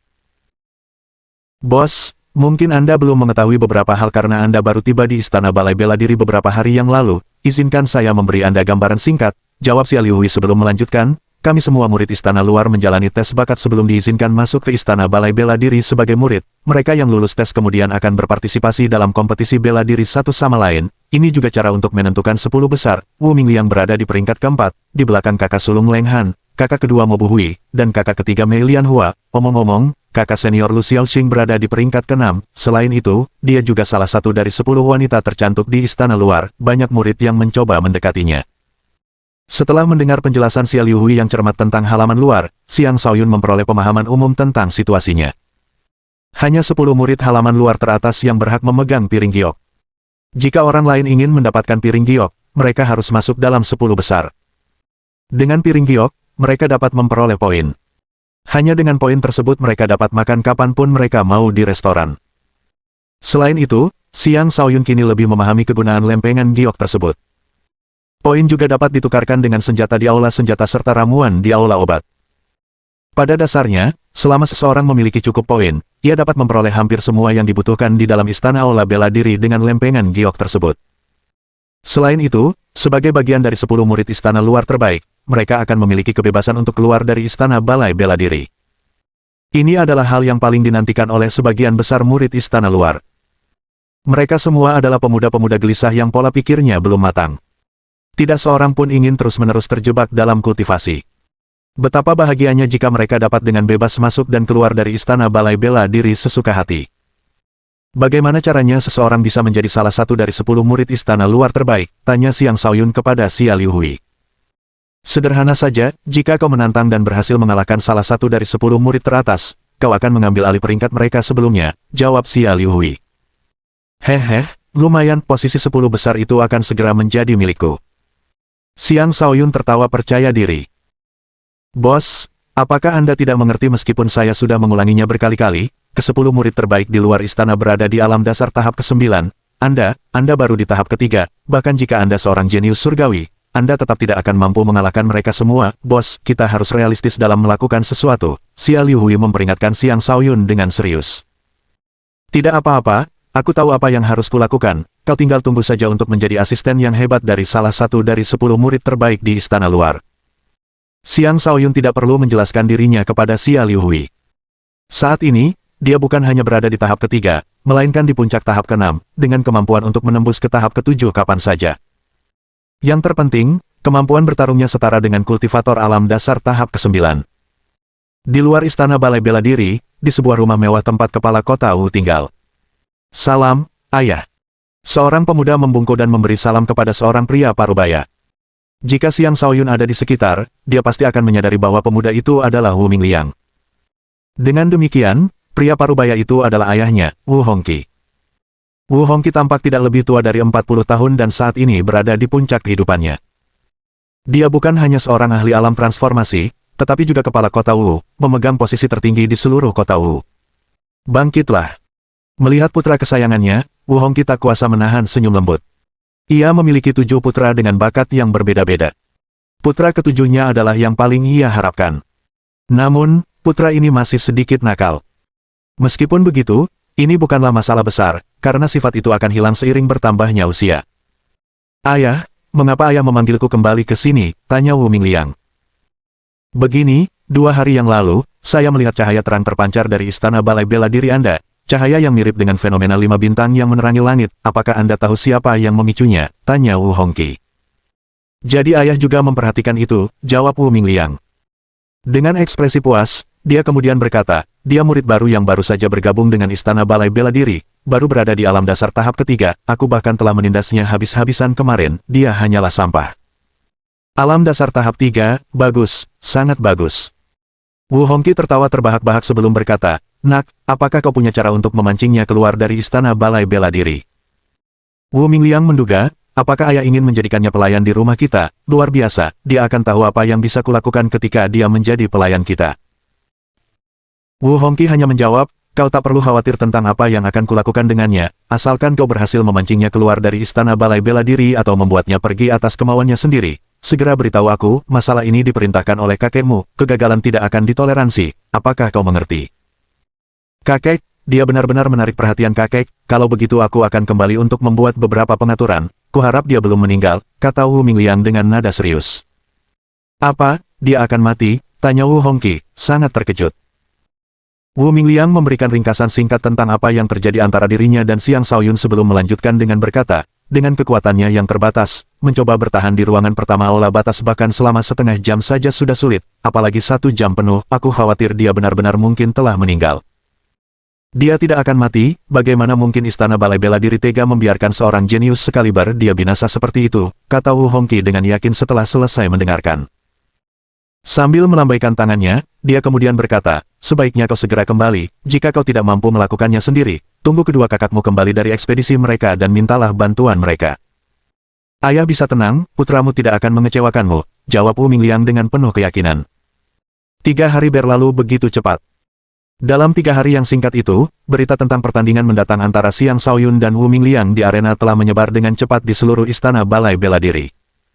Setelah 4 hari lagi, keduanya akan menyelesaikan dendam mereka di arena latihan. Tak seorang pun optimis dengan peluang Xiang Shaoyun, mengingat anggapan mereka sebelumnya bahwa dia hanyalah kultivator alam dasar tingkat rendah. Semua orang mengira dia sedang menggali kuburnya sendiri. Selama 3 hari itu, Xiang Shaoyun terus berlatih di aula batas pada siang hari. Pada malam hari, ia akan mempraktikkan teknik bertarungnya di halaman rumahnya sendiri. Dengan demikian, kultivasinya meningkat pesat. Setiap kali Xiang Shaoyun bermeditasi, ia akan mengalirkan energi kultivasinya, menyebabkan riak di bintang-bintang di dalam tubuhnya. Saat energi berdenyut melalui dirinya, 365 titik akupunturnya akan menyala terang seperti danau berbintang, membuatnya tampak seperti makhluk suci. Ini adalah sesuatu yang biasanya hanya dapat dicapai oleh praktisi alam dasar tingkat puncak. Namun, Xiang Shaoyun berhasil mencapainya meskipun ia baru berada di puncak alam dasar tingkat ke-6. Biasanya, selama titik akupuntur seseorang penuh dengan energi, orang tersebut akan dapat mengubahnya menjadi energi astral dan membangkitkan bintang kelahirannya. Namun, fisik Xiang Shaoyun terlalu luar biasa. Bintang kelahirannya telah bangkit secara alami sejak lahir, jadi dia tidak perlu mengambil langkah seperti itu. Inilah keuntungan menjadi seorang jenius yang luar biasa. Kekuatan mengalir melalui meridiannya seperti danau saat titik akupunturnya terus-menerus berkedip cemerlang. Tak dapat ditekan lebih lanjut, energi di dalam dirinya meledak. Alam dasar tingkat ke-7. Terobosan Xiang Shaoyun hampir tidak membutuhkan usaha sama sekali. Dengan kekuatannya saat ini, menembus tingkat berikutnya bukanlah masalah sama sekali. Namun, ia memilih untuk sekali lagi menekan energi yang berkobar, memilih untuk menggunakan waktu yang tersisa untuk lebih memperkuat fondasinya. Bab 17. Xiang Shaoyun berhasil menembus ke tahap ke-7 alam dasar dengan lancar. Namun, tidak ada sedikit pun kegembiraan di wajahnya. Di matanya, kekuatan ini masih terlalu rendah. Harapannya sangat tinggi, ini hanyalah tahapan kecil yang harus dia lewati untuk saat ini. Pukulan ki yang dahsyat. Sambil berdiri, Xiang Shaoyun mendorong tubuhnya ke depan. Membentuk tinjunya seperti batu, dia mengulurkan lengannya, melayangkan tinjunya ke depan. Pukulan yang dihasilkan begitu dahsyat sehingga bahkan mengenai udara kosong pun menghasilkan getaran yang hebat. Kekuatan yang terkandung dalam satu pukulan itu bukanlah sesuatu yang dapat diblokir oleh kultivator alam dasar tingkat 7. Saat dia melayangkan pukulan keduanya, tampak ada pergerakan ki di dalam meridian lengannya, yang dilepaskan melalui kekuatan pukulannya. Keluarlah, teriak Xiang Shaoyun. Bintang-bintang di tubuhnya bersinar terang, semua titik akupunturnya bergetar saat ki mengalir melalui meridian seperti sungai sebelum dengan cepat keluar dari tubuhnya. Dor dor dor. Dalam sekejap mata, Xiang Shaoyun melepaskan 3 pukulan beruntun, setiap pukulan mengandung kekuatan penuhnya, memberinya momentum tertinggi yang mungkin. Tepat pada saat ia melepaskan pukulan keempatnya, semburan ki yang luar biasa mengalir keluar dari meridiannya. Ki itu seperti kabut, tetapi kekuatannya yang dahsyat cukup untuk mengejutkan orang. Dor. Kepalan tangan khusus ini menyebabkan getaran yang bahkan lebih kuat dan lebih dahsyat dari sebelumnya. Energi astral berubah menjadi ki, melepaskan ki keluar. Ini biasanya merupakan simbol dari seseorang yang berada di alam astral. Setelah melepaskan pukulan itu, kekuatan Xiang Shaoyun menjadi lebih menakutkan dari sebelumnya, seolah-olah dia telah menjadi gila. Dia melayangkan 10 pukulan beruntun, setiap pukulan disertai dengan ki, meninggalkan perasaan yang sangat menekan yang lingering di udara setelah setiap pukulan. Sebuah pohon tua yang kokoh di dekatnya terkena ledakan ki-nya, meninggalkan lubang dalam yang menggambarkan ledakan ki tersebut. Karena tidak mampu menopang dirinya sendiri lagi, pohon itu tumbang. Barulah saat itu Xiang Shaoyun berhenti melayangkan pukulan. Saat itu, dia benar-benar kelelahan, terengah-engah, keringat mengucur deras di wajahnya. Fantastis, rasanya luar biasa, hahaha. Xiang Shaoyun menengadahkan kepalanya dan tertawa terbahak-bahak. Mampu mengeluarkan ki untuk membentuk serangan secara eksternal sebagai kultivator alam dasar tingkat 7 yang baru. Ini benar-benar mengguncang langit dan menciptakan jalan baru. Di seluruh kota Wu dan bahkan kota batas awan, tak seorang pun bisa dikatakan telah melakukan tindakan yang begitu luar biasa. Bahkan Xiang Shaoyun sendiri sangat gembira. Aku hanya bisa melepaskan setengah meter ki dengan tinjuku, tapi itu lebih dari cukup bagiku untuk menghadapi siapapun di alam dasar. Adapun mereka yang berada di alam astral, masih ada jurang yang cukup dalam di antara kita, tapi jurang itu akan hilang setelah aku mencapai puncak alam dasar, gumam Xiang Shaoyun pada dirinya sendiri. Tak lama kemudian, dia kembali merenung, saatnya berlatih dengan senjata. Pada hari kedua, Xiang Shaoyun menyerap ki ungu di awal fajar seperti biasa. Namun kali ini, ia berhasil menyerap 3 kali lebih banyak dari sebelumnya karena peningkatan kultivasinya. Meskipun demikian, bahkan dengan menyerap 3 kali lebih banyak dari sebelumnya, ki ungu tersebut tetap gagal menimbulkan riak sedikit pun ketika diserap ke dalam 9 bintang besarnya. 9 bintangnya seperti jurang tanpa dasar. Tidak ada yang tahu berapa lama waktu yang dibutuhkan untuk mengisinya. Sambil berdiri, Xiang Shaoyun meninggalkan kompleksnya dan menuju aula senjata. Sebagai murid istana luar, awalnya tidak mungkin bagi Xiang Shaoyun untuk melewatkan sesi latihan. Namun, dia telah berada di aula batas selama 3 hari terakhir. Orang lain mungkin tidak mengetahui informasi ini, tetapi petugas istana luar tentu saja mengetahui semua ini. Karena itu, Xiang Shaoyun tidak diharuskan untuk tinggal di halaman luar untuk berlatih seperti murid-murid halaman luar lainnya. Dalam hal ini, ia setara dengan 10 murid teratas. Adapun pertarungan antara Wu Mingliang dan dirinya, ia sudah lama melupakan masalah itu. Di matanya, Wu Mingliang hanyalah badut yang tidak layak diperhatikan. Aula senjata terletak di dalam halaman dalam, yang kebetulan merupakan tempat sebagian besar murid halaman dalam berada. Halaman dalam tidak seperti halaman luar, yang merupakan ruang kosong luas yang dilengkapi dengan alat latihan sederhana. Di sini, terdapat banyak ruang kultivasi yang dibangun untuk murid halaman dalam untuk berlatih sendiri. Terdapat juga lapangan bela diri yang luas, tempat para tetua akan mengadakan pelajaran eksternal setiap setengah bulan sekali, membahas berbagai teknik kultivasi, teknik pertempuran, dan lain sebagainya. Setiap murid di halaman dalam diizinkan masuk dan keluar istana balai bela diri sesuka hati. Oleh karena itu, wajah-wajah yang terlihat di halaman dalam tidak pernah tetap sama. Saat Xiang Shaoyun melangkah ke halaman dalam, ia melihat berbagai pemuda gagah dan berwibawa menunggangi berbagai binatang buas. Kalau ada kesempatan, aku juga harus punya tunggangan, baru dengan begitu aku akan menarik perhatian, gumam Xiang Shaoyun dalam hati. Saat itu, seorang wanita muda berpakaian merah menyala dan menunggangi kucing api yang membara bergegas menuju pintu keluar halaman dalam. "Minggir!" teriak wanita berpakaian merah itu kepada Xiang Shaoyun yang kebingungan. Pintu keluar halaman dalam cukup besar sehingga dapat memuat 10 tunggangan secara bersamaan yang masuk atau keluar dari area tersebut. Namun, wanita berpakaian merah ini tampaknya langsung menuju ke arah Xiang Shaoyun yang masih berdiri. Ini jelas menunjukkan ketidakpeduliannya, dan dia memutuskan untuk menerobos dengan paksa. Xiang Shaoyun tidak dapat menghindar. Kucing api yang membara itu terlalu cepat, menutup celah dalam sekejap mata. "Oh tidak," seru Xiang Shaoyun dengan panik. Pada saat kritis ini, wanita berpakaian merah itu nyaris tidak mampu mengendalikan kucing api yang membara, menghindari Xiang Shaoyun dengan susah payah. "Bajingan, beraninya kau menghalangi jalan Li Hong'er." Wanita berpakaian merah itu sendiri terkejut. Cambuk panjang di tangannya melesat dengan ganas ke arah Xiang Shaoyun. Cambuk itu sangat cepat. Dalam sekejap mata, cambuk itu menghantam wajah Xiang Shaoyun yang lembut.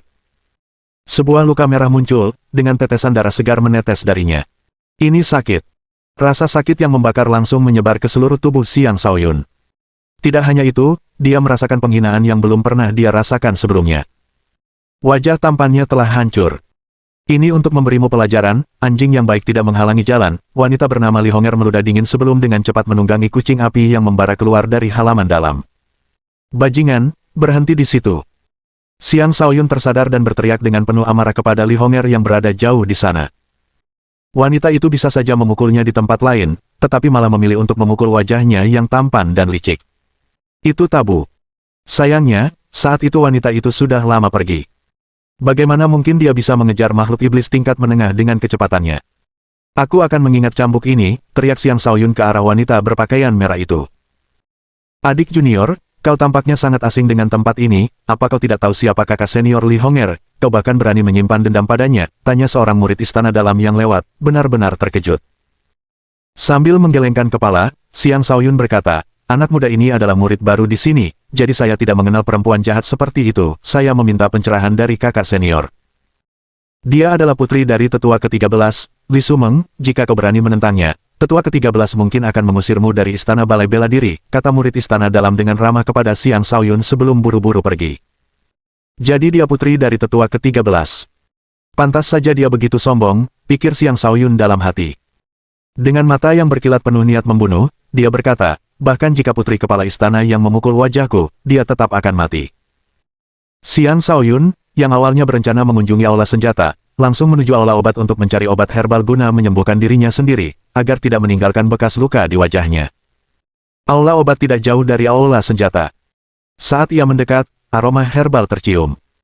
Xiang Shaoyun buru-buru memasuki ruangan dan bertanya kepada pengawas di dalam aula, "Pengawas Agung, apakah Anda memiliki obat spiritual berupa rumput penghenti pendarahan untuk menghentikan aliran darah eksternal dan menyembuhkan luka?" Rumput penggumpal darah adalah obat spiritual tingkat tinggi dari legenda. "Nak, apa kau di sini untuk menertawakan balai obat kami?" Pengawas itu mendengus marah. Bab 18. Ramuan obat tingkat 1 hingga tingkat 3 juga dikenal sebagai obat kuno.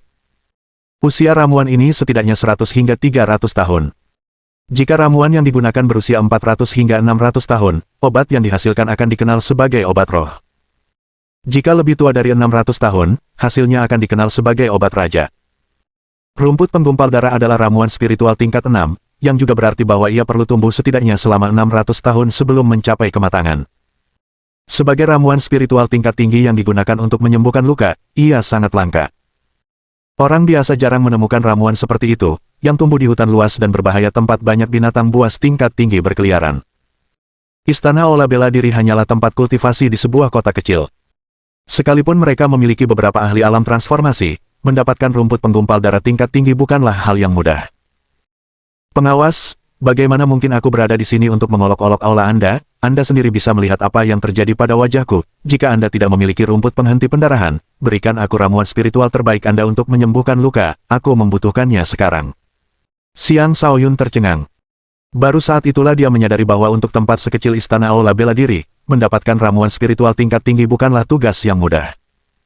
Bahkan jika mereka memilikinya, para tetua pasti akan menyimpannya untuk diri mereka sendiri dan tidak membawanya ke aula obat untuk dijual. Melihat luka di wajah Xiang Shaoyun, pengawas itu tidak lagi mempermasalahkan tindakannya yang mengejek mereka dan menjawab, "Kita tidak memiliki obat spiritual tingkat tinggi di sini, tetapi kita memiliki obat spiritual tingkat rendah, bunga perdamaian." Bunga rekonsiliasi, khasiat obat spiritual berusia 400 tahun ini jauh berbeda dengan obat pengencer darah, tapi untuk sekarang, ini cukup, jawab Xiang Shaoyun dengan sedikit tidak senang. "Nak, kau banyak bicara, bunga perdamaian ada di rak sana, lihat dulu." Pengawas itu benar-benar terdiam mendengar pilihan kata-kata Xiang Shaoyun. Dengan tergesa-gesa berjalan mendekat, Xiang Shaoyun melihat sebuah bunga hijau tua berkilauan yang diletakkan di dalam kotak giok transparan. Ini, tanpa diragukan lagi, adalah bunga perdamaian yang digunakan untuk mengobati luka. Tepat saat dia hendak mengambil kotak itu, dia menemukan ada label harga yang terpasang di kotak tersebut. Setelah melihatnya, dia tersentak kaget, 5.000 poin atau 5 keping kristal roh tingkat rendah. Selama beberapa hari terakhir, Xiang Shaoyun telah mencatat beberapa detail seputar istana Balai Bela Diri.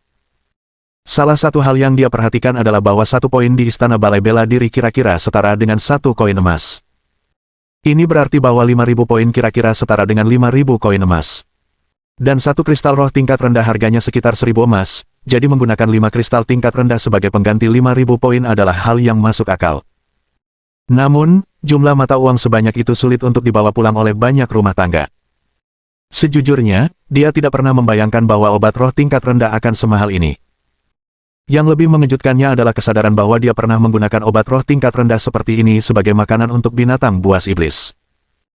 "Nak, meskipun kau adik dari tetua Si, seharusnya kau tidak memiliki 5.000 poin, kan? Untuk lukamu, sebaiknya kau pergi menemui tetua Si sendiri, dia pasti memiliki obat-obatan spiritual untuk mengobati luka," saran pengawas itu, yang mengenali Xiang Shaoyun, dengan ramah.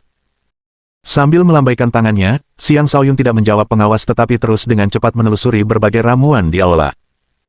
Tanaman merambat kelincahan ular, obat spiritual tingkat rendah, seseorang dapat meningkatkan kecepatan dan mempelajari langkah ular. Bunga bintang bulan, obat spiritual tingkat rendah, berbentuk seperti bulan dengan cahaya yang berkilauan, dapat meningkatkan energi astral seseorang secara signifikan. Rumput 3 transformasi, obat spiritual tingkat menengah, menguatkan tubuh, memberikan peningkatan kekuatan tempur 3 kali lipat untuk sementara waktu. Hanya dengan melihat namanya saja, Xiang Shaoyun mampu memahami kegunaannya. Sayangnya, saat ini ia belum mampu membeli obat-obatan spiritual tersebut. Ia tidak berlama-lama lagi, dan langsung menuju ke daerah tempat obat-obatan kuno itu berada. Semua obat-obatan ini berusia sekitar 100 hingga 300 tahun. Meskipun khasiat medisnya tidak dapat dibandingkan dengan ramuan spiritual, hanya itulah yang mampu ia beli. Yang lebih penting baginya adalah mengobati lukanya terlebih dahulu. Obat-obatan kuno jelas tidak bisa menandingi obat-obatan spiritual, tetapi dengan begitu banyaknya obat-obatan di sini, aku mungkin bisa memurnikan pil atau bahkan larutan obat, maka, khasiatnya pasti tidak akan kalah dengan obat spiritual, gumam Xiang Shaoyun pada dirinya sendiri.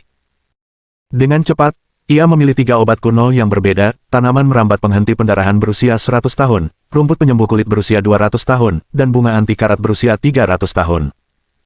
Meskipun hanya 3 obat kuno, harganya cukup mahal, yaitu 800 poin, bahkan setelah diskon 20%. Xiang Shaoyun awalnya mengira dia bisa makan tanpa khawatir selama setahun penuh dengan 1000 poin, tetapi dalam sekejap mata, dia hanya tersisa sedikit lebih dari 100 poin. Jika dia menukarkannya dengan senjata biasa, dia akan bangkrut. Namun, dia tidak ragu sedikit pun, segera menyerahkan piring gioknya untuk membeli 3 obat kuno. Ini lempengan giok dari Aula Batas, lumayan bagus. Nak, kukira tetua Si sendiri yang memberimu lempengan giok ini, sepertinya kabar tentang keberhasilanmu menyelesaikan ruangan pertama Aula Batas itu benar. Pengawas di balai pengobatan melihat lempengan giok di tangan Xiang Shaoyun dan tertawa riang. Seorang jenius yang mampu menembus batas pasti akan memiliki masa depan yang tak terbatas. Pengawas agung terlalu memuji saya, jawab Xiang Shaoyun dengan rendah hati sebelum berbicara lagi. Bolehkah saya juga meminta pengawas untuk meminjamkan saya alat untuk menggiling obat-obatan? Pengawas itu tentu saja tidak punya alasan untuk menolak permintaan sekecil itu. Setelah meminjam alat penggiling, Xiang Shaoyun segera melemparkan ketiga obat tua itu ke dalam penggiling dan mulai mengutak-atiknya. Melihat tindakan Xiang Shaoyun, secerca kejutan terlintas di mata pengawas itu saat ia berpikir dalam hati, apakah anak ini tahu cara meracik pil dan ramuan. Meskipun Xiang Shaoyun tidak memiliki pengalaman dengan ilmu pembuatan pil, meracik beberapa ramuan obat bukanlah hal sulit baginya. Sejak kecil, ia telah mengamati ayahnya menggunakan berbagai ramuan untuk memperkuat tubuhnya. Hanya dengan kemampuan pengamatannya sendiri, ia mampu mengumpulkan cukup banyak informasi. Setelah menghancurkan ketiga obat lama itu hingga menjadi bubur, ia membungkus larutan yang dihasilkan dengan kain sutra, membentuk kantung obat darurat. Menekan kantung obat itu ke wajahnya, ia meremasnya dengan sedikit tenaga, sehingga beberapa obat tumpah ke wajahnya. PSSTTT.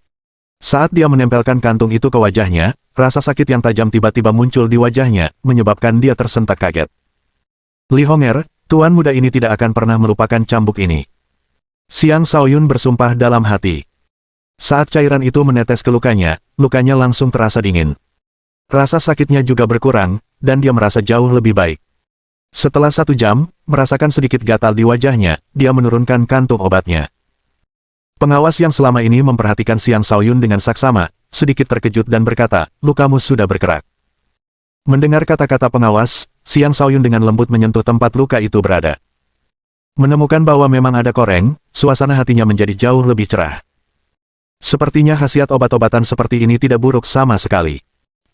Setelah selesai berbicara, dia menangkupkan tangannya ke arah pengawas sebelum meninggalkan balai pengobatan.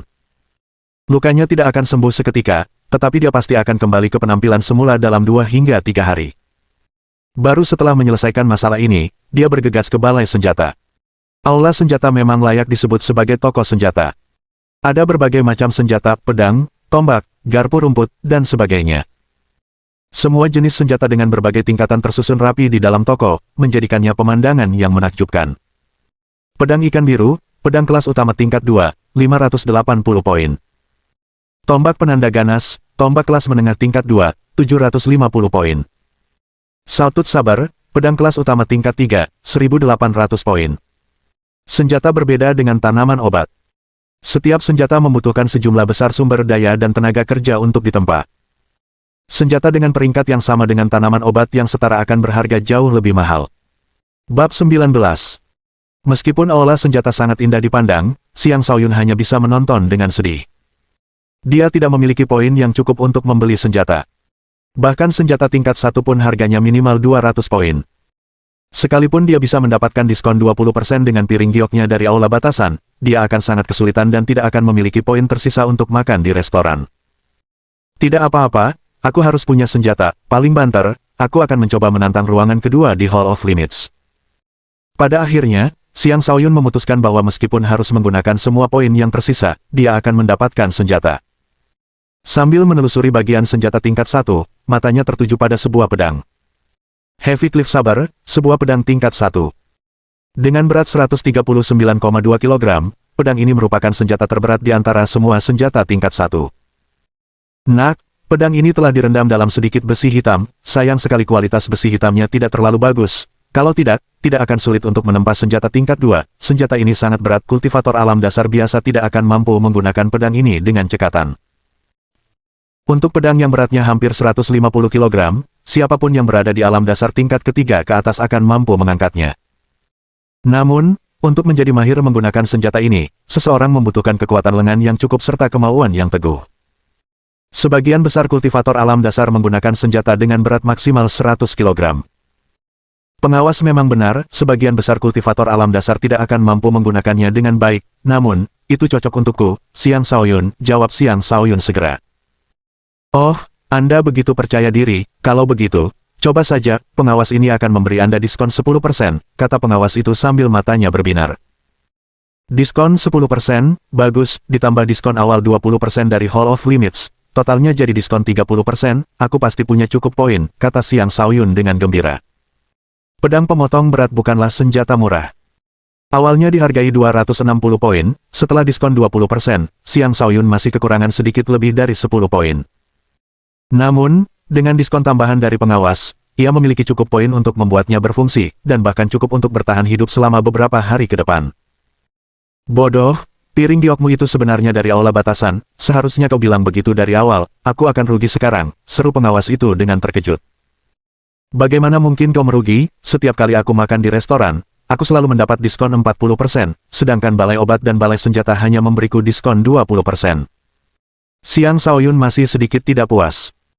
Apa kau tahu, makanan bisa didapatkan dengan mudah di mana saja, di sisi lain, senjata dan obat-obatan tidak semudah itu didapatkan, diskon 20% adalah diskon maksimal yang kami berikan kepada semua murid pribadi, jawab pengawas itu. Sambil mencibir tipis, Xiang Shaoyun memilih untuk tidak berbicara lebih lanjut, meninggalkan olah senjata dengan pedang pembelah berat di tangannya. Pedang pembelah berat hanyalah senjata pilihannya untuk saat ini. Semakin kuat dia, semakin tidak cocok pedang pembelah berat untuknya. Sekali lagi menuju restoran, Xiang Shaoyun menukarkan semua poin yang tersisa untuk makanan sebagai persiapan memasuki masa kultivasi terpencil untuk mengasah teknik pedangnya. Ini bisa dianggap sebagai persiapan untuk pertarungannya dengan Wu Mingliang. Di antara 5 teknik pertempuran tingkat 1 yang ia peroleh dari aula teknik pertempuran di istana luar, terdapat teknik yang disebut teknik tebasan berat, yang sangat cocok dengan pedang tebasan berat. Inilah alasan utama mengapa ia memilih pedang tebasan berat sebagai senjatanya. Mungkin pedang tebasan berat ditempa untuk melengkapi teknik tebasan berat. Penekanan pada teknik tebasan berat tentu saja terletak pada kata berat. Hanya pedang yang cukup berat yang mampu melepaskan potensi penuh dari teknik tebasan berat. Gambaran tentang teknik tebasan berat terlintas di benak Xiang Shaoyun. Saat ia merangkai beberapa gambaran itu, visualisasinya menjadi jauh lebih hidup, seolah-olah seorang pengguna pedang sedang mendemonstrasikan teknik tersebut tepat di depannya. Setelah selesai dengan visualisasinya, ia menggunakan mantra untuk teknik tebasan berat untuk memulai latihan pedangnya. Pemahaman Xiang Shaoyun tentang teknik pertempuran berada pada tingkat yang tidak dapat dipahami orang lain. Sambil melancarkan tebasan demi tebasan, ia dengan cepat meningkatkan pemahamannya tentang teknik pedang. Begitu saja, ia mengurung diri di kompleks pribadinya selama 4 hari berturut-turut. Akhirnya, hari pertarungan arena antara Xiang Shaoyun dan Wu Mingliang pun tiba. Di sekeliling arena latihan di halaman luar, duduk lebih dari 100 murid dari halaman luar, masing-masing dengan penuh semangat menantikan dimulainya pertarungan.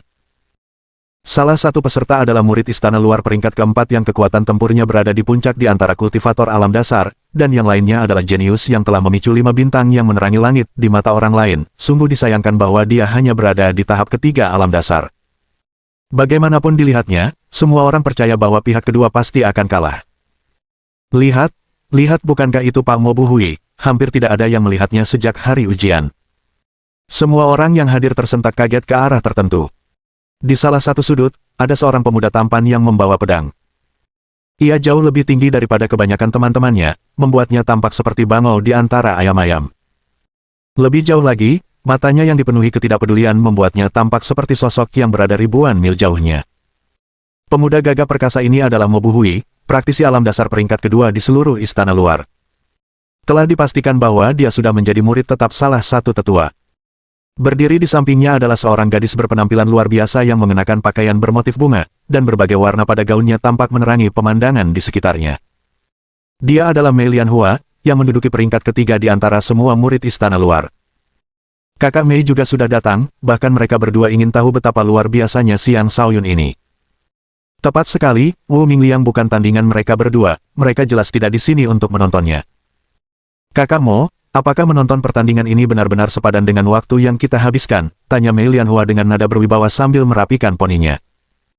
Aku hanya ingin melihat seberapa istimewanya bocah yang memicu 5 bintang yang menerangi langit itu, bahkan berani menantang Wu Mingliang tingkat 9 yang baru berada di tingkat 3, jawab Mo Buhui dengan acuh tak acuh. Mei Lianhua memberikan pendapatnya tentang situasi tersebut, meskipun dia memiliki fisik yang luar biasa, dia paling banyak hanya mampu meningkatkan kultivasinya satu tingkat, kecuali Markis Petir Ungu menggunakan berbagai ramuan spiritual untuk secara paksa meningkatkan kultivasinya beberapa tingkat, dia pasti akan kalah dalam pertarungan ini. Markis Petir Ungu tidak akan sebodoh itu sampai memangkas pertumbuhan seorang jenius sebelum waktunya, itu akan menjadi kebodohan yang luar biasa. Sambil merenung sejenak, Mo Buhui kemudian menambahkan, jika dia benar-benar mampu melakukan hal yang mustahil, kita harus mempertimbangkan untuk melibatkannya dalam rencana kita. Tidak mungkin, bukankah itu sama saja memberinya tumpangan gratis, protes Mei Lianhua.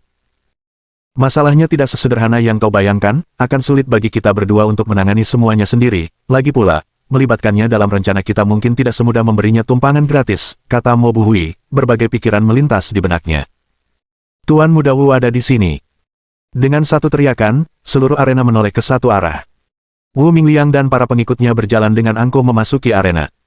Sesampainya di depan arena, Wu Mingliang melompat ke atas panggung arena. Dengan ekspresi bersemangat di wajahnya, ia memiliki aura yang luar biasa. Xiang Shaoyun, cepat naik ke panggung agar aku bisa membunuhmu, teriak Wu Mingliang mengejek. Suaranya sangat lantang, kata-katanya terdengar hingga ke setiap sudut halaman luar. Apakah kau begitu ingin bereinkarnasi? Kalau begitu, izinkan aku membantumu, sebuah suara khas menjawab dari kejauhan. Orang-orang bisa melihat Xiang Shaoyun berjalan dengan santai, luka di wajahnya sudah hilang. Dia tampak jauh lebih rapi daripada saat pertama kali tiba, karena telah menyisir rambutnya khusus untuk acara tersebut, yang sangat menambah kesan heroiknya. Bab 20. Aku baru menyadari bahwa Xiang Shaoyun ternyata sangat tampan, pantas saja ku dengar Lu Xiaoxing tertarik padanya. Dia memang tampan sekali, dia tampak lembut dan perhatian, tipeku banget. Aku sangat berharap dia bisa menang, dia jauh lebih disukai daripada Wu Mingliang yang bau itu. Dia mungkin tampan, tapi dia sama sekali tidak berguna, aku khawatir dia akan babak belur dihajar Wu Mingliang sebentar lagi. Banyak murid perempuan di arena mulai tergila-gila pada Xiang Shaoyun, bahkan beberapa di antaranya meliriknya secara diam-diam. Xiang Shaoyun merasa sangat senang. Ia sudah lama tidak merasakan kekaguman dari banyak orang. Sayang sekali suasana hatinya yang baik hancur karena ulah seseorang. Bos, lakukan yang terbaik, aku mengawasimu, jadi jangan sampai kalah terlalu telak, oke. Xia Liuhui bersorak, handuk dililitkan di dahinya sambil mengibarkan bendera putih sebagai tanda dukungan. Orang ini berpakaian seolah-olah dia datang untuk menyerah. Dan setelah mendengar kata-katanya, Xiang Shaoyun hampir muntah darah di tempat. Bajingan sialan ini, Xiang Shaoyun mengumpat dalam hati lalu berjalan dengan mantap ke arena, tanpa lagi menoleh ke arah penonton. Saat ini, Xiang Shaoyun sedang membawa pedang besar di punggungnya.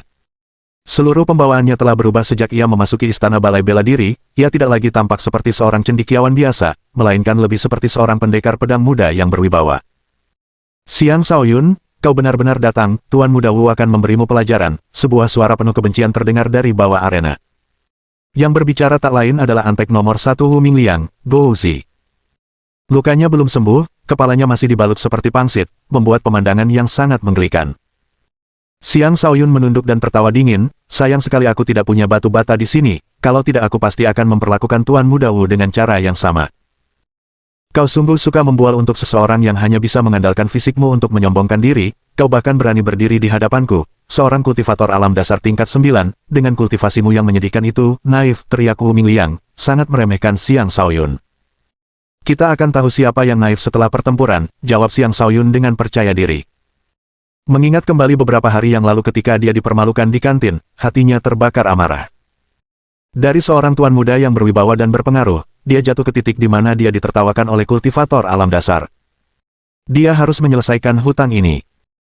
Tepat saat itu, Petugas yang telah lama menunggu di arena berkata, aku tidak peduli apa dendam kalian, tetapi kalian harus menyelesaikannya di arena ini hari ini, tetapi aku harus memperjelas ini, tidak peduli siapa yang menang atau kalah, tidak seorang pun dari kalian boleh mencoba untuk mengambil nyawa yang lain, mereka yang tertangkap mencoba melakukannya akan segera diusir dari Istana Balai Bela Diri, apakah kalian mengerti? Ya. Wu Mingliang dan Xiang Shaoyun menjawab secara bersamaan. Bagus, saya nyatakan pertandingan dimulai, teriak perwira militer. Xiang Shaoyun, jika kau bersedia menyerah sekarang dan bersumpah setia kepadaku, aku bisa menyelamatkanmu dari penderitaan, lebih jauh lagi, aku bisa menawarkan sumber daya untuk membantumu berkembang sepenuhnya, bagaimana menurutmu? Wu Mingliang menyarankan sebelum pertempuran dimulai. Kau, haha, ini benar-benar lelucon terbesar di dunia, ayo, terima kematianmu, dasar pembual, aku akan mengalahkanmu dalam 3 gerakan. Xiang Shaoyun mendongakkan kepalanya dan tertawa terbahak-bahak. Sepertinya kau benar-benar idiot, bahkan bermimpi mengalahkanku hanya dalam 3 gerakan, tuan muda ini akan membuatmu berlutut hanya dengan 1 gerakan. Wu Mingliang dengan lantang memarahi Xiang Shaoyun. Tanpa membuang waktu lagi, ia langsung menyerang Xiang Shaoyun. Pukulan Ki yang dahsyat. Jurus pertama Wu Mingliang adalah teknik bertarung tingkat 1 Istana Aula Bela Diri yang tersedia untuk semua orang. Pukulan itu mengandung kekuatan yang cukup besar, seolah-olah memiliki 70% dari kekuatan maksimalnya secara keseluruhan. Ini berarti bahwa tinju Qi mengalir Wu Mingliang masih memiliki 30% lagi hingga mencapai kesempurnaan. Lebih jauh lagi, dengan menambahkan kekuatan dan kemampuan pribadi Wu Mingliang, kekuatan yang dihasilkan dari tinju Qi mengalir menyebabkan suara dengung di seluruh arena. Sebuah pukulan dengan kekuatan 500 kg. Ini adalah kekuatan terkuat yang mungkin dimiliki seseorang di tahap ke-9 alam dasar.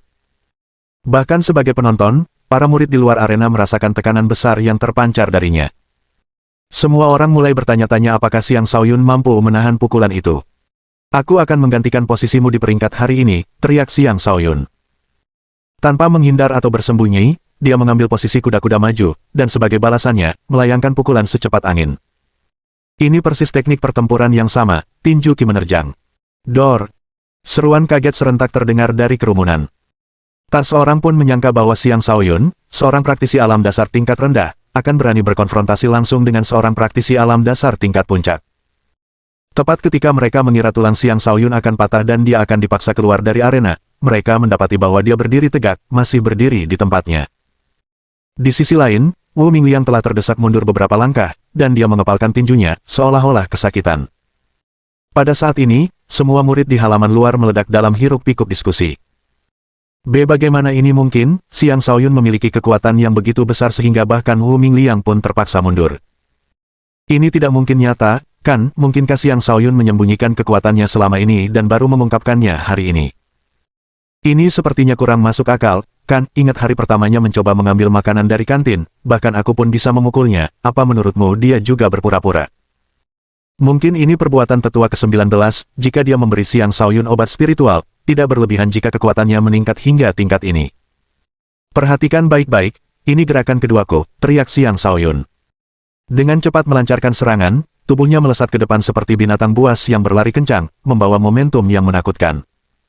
Inilah niat yang menggebu-gebu dari jurus Qi menggelembung. Langkah selanjutnya dalam rangkaian gerakan ini adalah mengumpulkan kekuatan dari gembu-gebu ini untuk dilepaskan pada saat yang tepat nanti.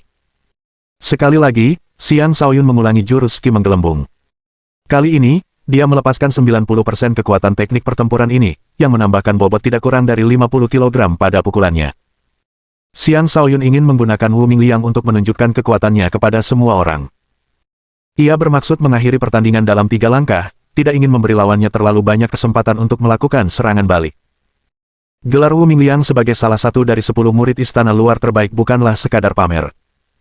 Bereaksi hampir seketika, dia mengubah bentuk tinjunya dan berteriak dengan ganas, akan kubiarkan kalian melihat kekuatan sejati tuan muda ini. Teknik bertarung tingkat 2, pukulan bergelombang.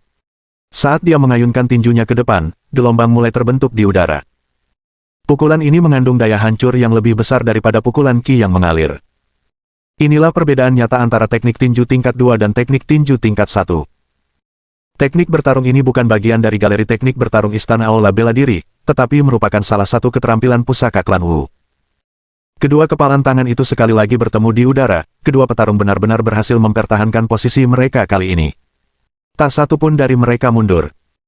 Bagaimana mungkin, jurus tinju bergelombang seharusnya memungkinkanku untuk melepaskan kekuatan sebesar 650 kg bahkan jika aku baru memahami 20% dari jurus ini, tapi bocah ini malah berhasil memblokirnya.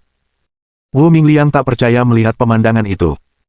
Perlu dicatat bahwa bahkan sebagian besar kultivator alam dasar tingkat 9 pun tidak akan mampu menerima pukulan ini secara langsung.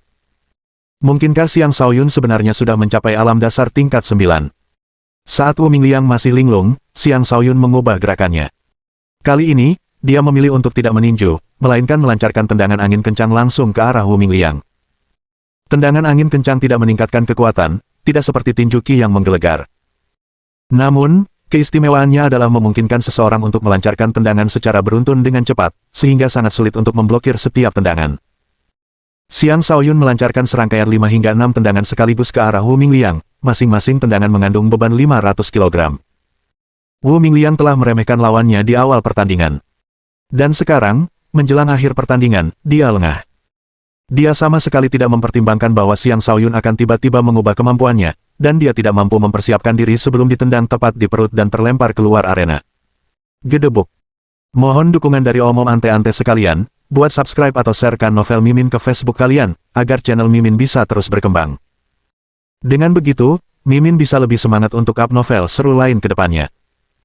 Buat teman-teman yang sudah subscribe dan sharekan novel Mimin, Mimin ucapkan terima kasih sebanyak-banyaknya.